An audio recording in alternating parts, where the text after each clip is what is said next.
Whether this is your first time learning a language or you're a repeat offender of failing and starting again, I'm going to give you a step-by-step on how we're going to learn a new language in 2025 and what options we have. I'll be referring to Spanish as that's the language I've been learning, so I'll sprinkle in some good resources that I have used. So let's move on to step number 1, which is pick your poison. Look, in the beginning, it's so hard to start because every app and service is trying to grab your attention. They all promise you that you're going to be fluent in 90 days, which, come on, let's be real. That just doesn't add up, right? That just doesn't make any sense. Because in the beginning, all we have are our hopes and dreams. So when someone's promising you, snake oil, so we have 2 sections. The first one being getting started. This is where we have books, free and paid apps, we have immersion, and then we have Google and YouTube. The second part is using the language. This is where we have tuition, we have language exchanges, and we have talking to natives. So starting with books is usually the best place to start because it gives you a solid structure to work from. You're not guessing and spending so much time wondering what you're supposed to do. It's a nice, clear structure for you to follow. Away from any shiny and noisy notifications that pop up on your phone, it gives you the separation from playtime to study time, and you can put your head down, and it gives you a sense of intentionality because you're making a conscious effort to do something that matters to you. So you're going to have to do a little bit of research depending on what language you're learning. But if you're learning Spanish, I'm sure you would have heard of Madrigal's Magic Key to Spanish. Now this book is perfect because it gives you a clear structure that are easy to understand, loads of examples. It gives you exercises to make flashcards, and it's just a solid structure base, right? Just through and through. Next, we have a book from a fellow YouTuber who's learned Spanish and made his own book with inspiration from Madrigal's Magic Key to Spanish, which is Mike Ben's Guide to Learning Spanish. This is perfect because it gives you the opportunity to flip back and forth or go into future levels that you haven't done yet because it's free. In comparison to apps where you usually have to do your previous levels to have access to certain levels in the future. Or sometimes it comes at a cost, right? Where you can pay to skip ahead levels. Next is applications, our favorite apps. These are very good because you can learn the foundations very quickly because they have memorization tactics, to help you. There's loads of games and quizzes and, things to keep you up to date, as well as constant reminders to keep you on track. Apps, of course, are good, and there are some free ones. I'm sure most of you have heard of Duolingo, which right now I'm not too sure what's going on with it. I haven't used it in years, but I've heard that they're kind of making it not free anymore because you have to pay to get hearts or something on the lines of that. But it's been free for many years. Now, I wouldn't say this is much of a surprise because with most apps, they'll give you a little taster, a little teaser in the beginning, but it only lets you progress so far before you have to pay. So of course, I'm not sponsored by any apps. I'm just an up and coming guy. So I'm just going to give you my personal experiences on apps because I pretty much use all the free and quite a few paid apps and services. But cutting to the chase, I'm not going to give you a whole breakdown of every single app. I'm just going to tell you the one that's the best all-rounder and the one that I feel like I've got the most out of, which is Busuu. Now, of course, there's the free ones like Duolingo and the rest, which are free, so really the value is high.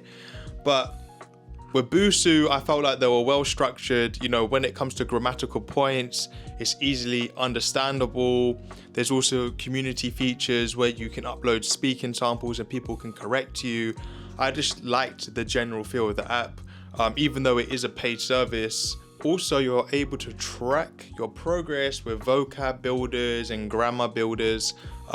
So yeah, for me, it seemed like a good all-rounder app for most languages. So even though the community is a good thing, a little caveat to that would be because you're forced to do these speaking samples, there's more people doing the speaking samples than correcting them. But it's still a good feature, so take it as you will. However, once you've learned the basics through these apps, because one app cannot teach you the whole language, it's just not going to happen. You do need a good range of resources. This is where I would recommend things like comprehensible input, getting hours in the language by listening so you are able to immerse yourself in the language. This is something we're going to talk about more in the next section.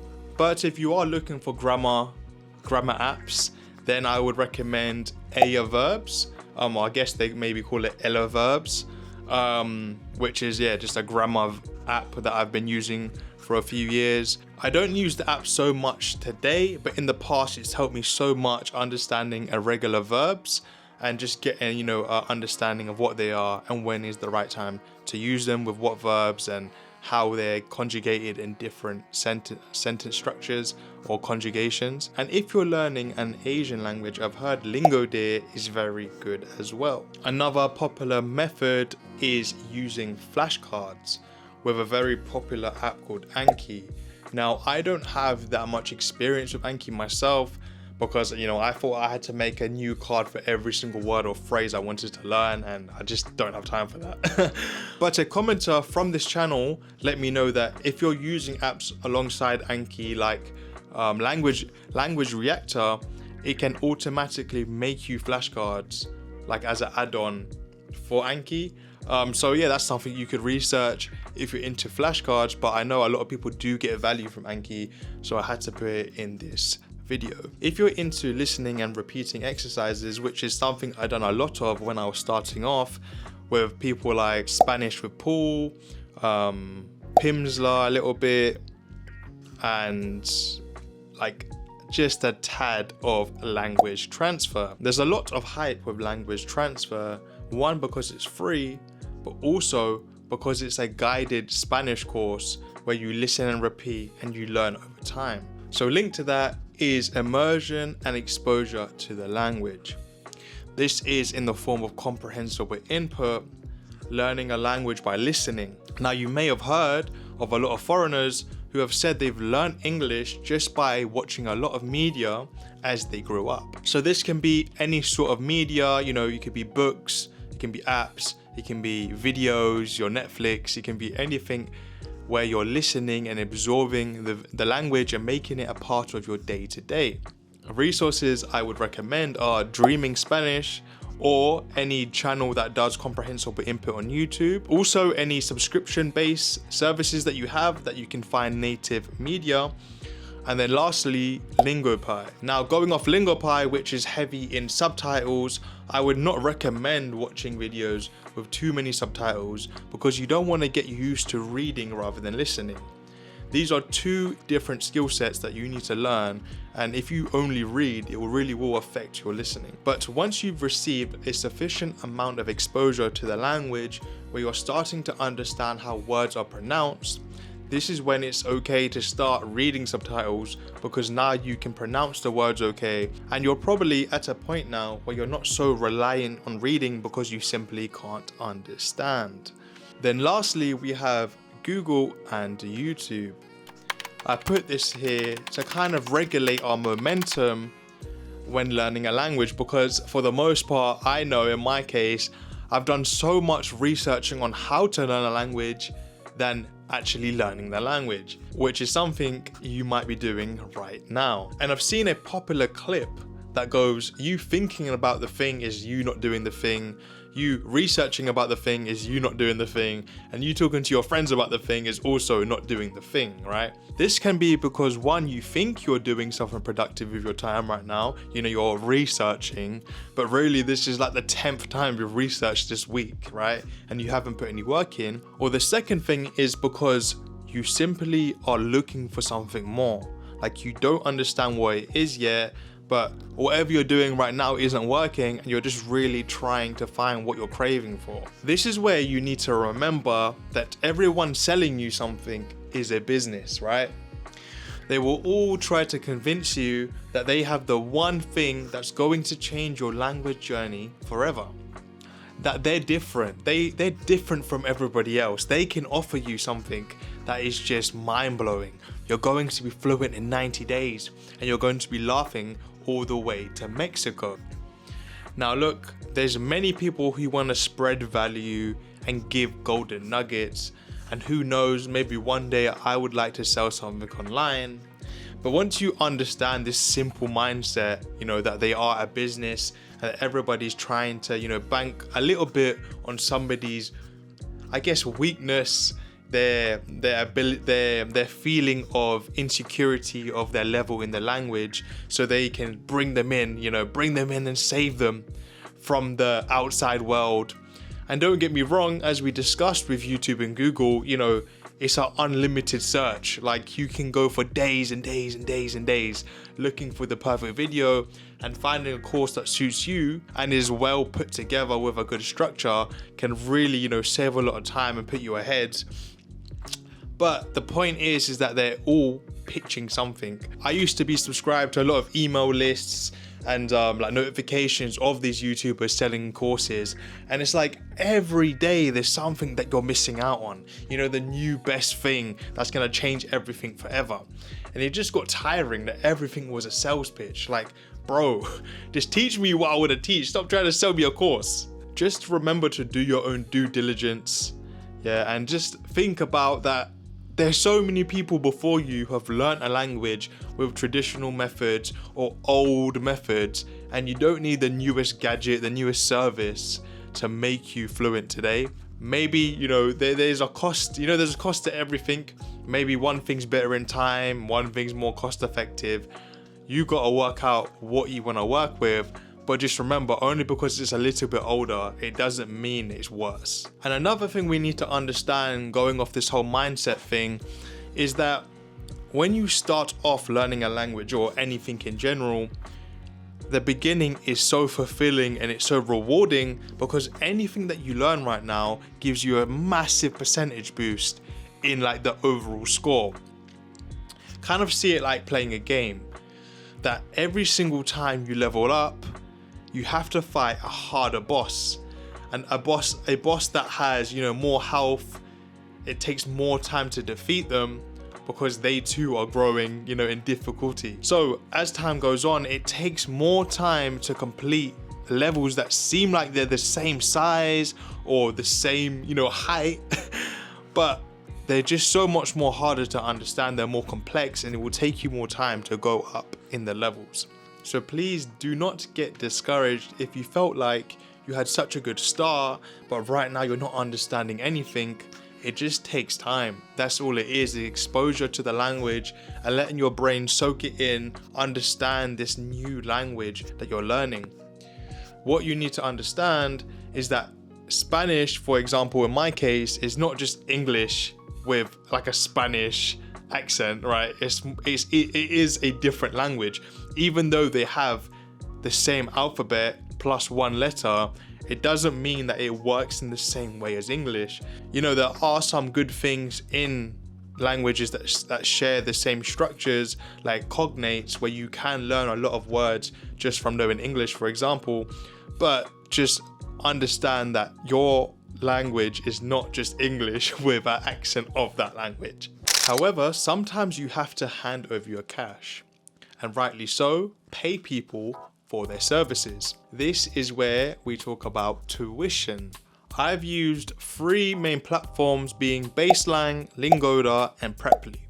So I'll be going off those. So to cut to the chase, number 1 is Preply, because you can book the same tutor week in and week out, or daily if you're both free. You can also do a trial lesson to get a feel for the tutor before you have to subscribe to them and do weekly lessons. And of course, you have a range of all tutors from all different backgrounds, where this trial lesson is very important, because this is where you have to gauge what this person can do for you, right? Because you are paying for them. If you're having the lesson and you can see they're not very attentive, or they don't actually help you with your mistakes, or I don't know, they're annoying, or you just don't mesh well with them, this is the perfect time to, you know, get ahead. This is very important because you're going to literally be investing in this person and spending a lot of time with this person. So picking somebody early on that is suitable to you, you know, you mesh well, you both understand what you're trying to achieve. So number 2, I would say, is Lingoda, because they have their own resource packs that you can review before any lesson. So it's kind of like a curriculum that you're able to follow before you do the lesson, so you can go to the lesson ready with any questions you have. However, with Lingoda, you can't have the same teacher every single day or every single week. It's case by case on whoever wants to teach on that given day. This makes it very hard to progress because every single lesson you have to get to know the teacher, do the introductions, just waste time on general chit chat, you know, small talk, before you actually get into the material. Outside of that, it just gets hard when the tutor doesn't know, you know, your weaknesses and what can actually help you to grow. Every single lesson is somebody new, so they have to understand in like a 1 hour time frame, you know, what is difficult for you. But at the same time, it doesn't really matter if they do understand your weaknesses, because by next week or tomorrow, you're gonna have a new tutor anyway. So sure, they can give you like a website link to something that you're finding hard on that given day, but over time, I just don't think it's worthwhile. And then third place would be Baselang. The same complaints as Lingoda, but additionally, their resource material seems like a copy and paste from the internet.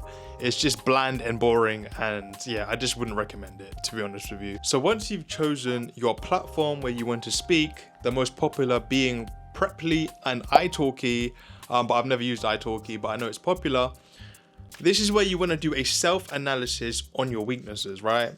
This is where you want to understand what you need help on, what you would like to learn in the future, you know, what your objectives are. Are you learning just for fun? Do you want to travel? Are you moving into a new job? Are you, you know, just understanding what is the purpose of your learning. And then you want to relay this to your teacher, and you're seeing how they interact with that material, whether they're able to teach you in a way that's engaging, you know, they get you involved, they might do some games and quizzes and, you know, just having a nice aura about them. Or you might see that they're just kind of boring, they don't really want to be there, you know, you can see their head is in other places, they're not really teaching you what you wanted to know, they don't really have answers to anything. This is where you want to understand and engage who you're going to invest with and who you're going to spend your time with in the future. So this is where you just continue to work with them, you continue to build your skill sets, and then you just start to mix some of the resources, you know, you just start to play with what works with your time. You know, for example, maybe reading on the train into work, listening to a audio book or a video at lunchtime, doing a lesson when you come back home. This is when you're trying to like mix it all up, you know, try and expose yourself to the language and really live and breathe it. Next, we have language exchanges and friends.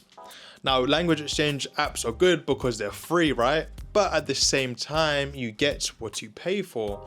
So I've put this section quite far down our little program because at this point you want to be able to speak and kind of express your emotions. Because if you're not good enough and you try to suggest things like a 30-30 split, you'll see this idea quickly fades away when you show any little thing that you don't understand what they're saying. They will quickly switch to English in our case and just keep speaking English. And then you're trying to put your foot down, but they're not reciprocating, you know, your energy. They're not really taking turns because they're just eager to speak English and you're not really doing well in Spanish. So, you know, let's just make everything easier and just speak English.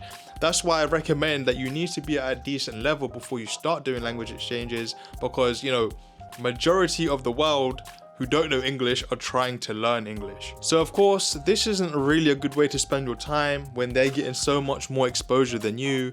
You know, they're doing all the speaking and you're just kind of helping them as you do.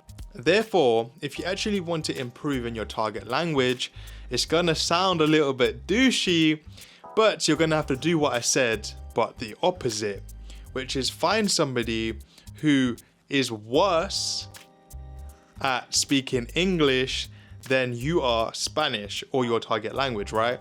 This means that when you have to default to one language, it will be your target language rather than English. This is because when you are doing language exchanges, there has to be some sort of understanding from both parties in one language. Now, 99% of the time, this is English, right? So if you find somebody who is not that good at English and your Spanish actually is better than their English, you will have so much of a better time learning over time. Language exchange apps only become valuable once you actually make friends. This is because you spend so much time doing small talk and chit chat, and you just get to know someone, and then you just stop speaking, or likewise you get bored, and there's just a lot of wasting time.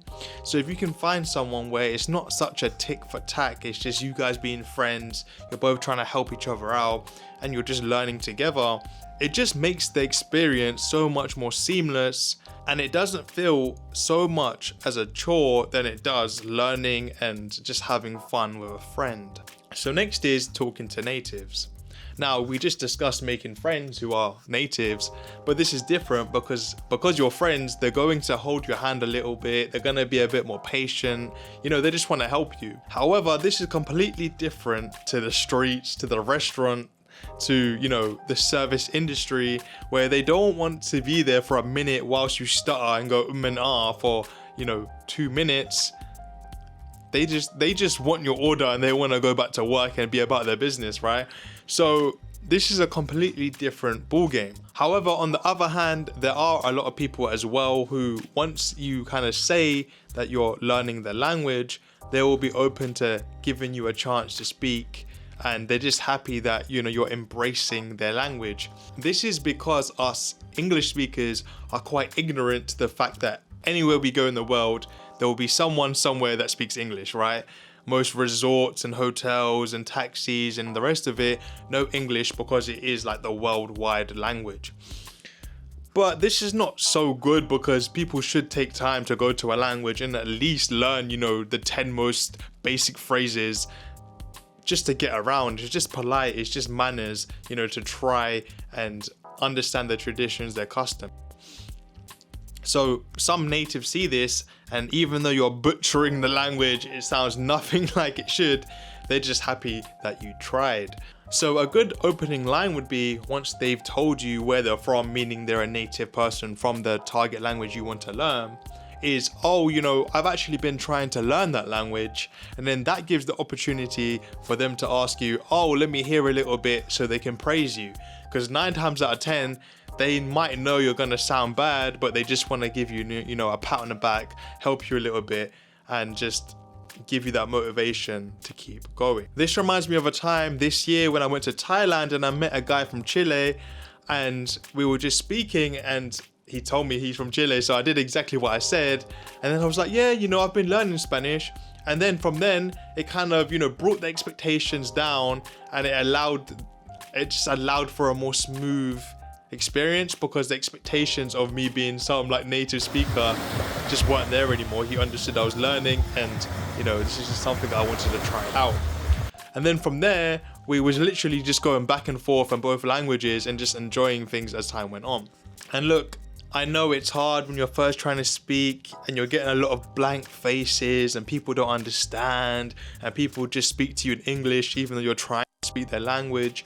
But, this all just makes for a good story to tell someone one day when you actually conquer the language, that you had these humble beginnings and now you are a fluent speaker. And of course, the best thing you could do to get the full package is move to the country or do some sort of immersion program, school, just to really soak it all in, understand and ask all the questions that you have from native speakers there and there. Obviously, you've paid for this service, so you should really take advantage of this. And this is something I've done myself in Spain, where I did an immersion program and I stayed with a host family who only speak Spanish. So I would really recommend to do one of these things, just to really throw yourself in the deep end, get that fear out of the way and just enjoy the language. I really hope you was able to gain some sort of value from this video. And anyways, in a bit.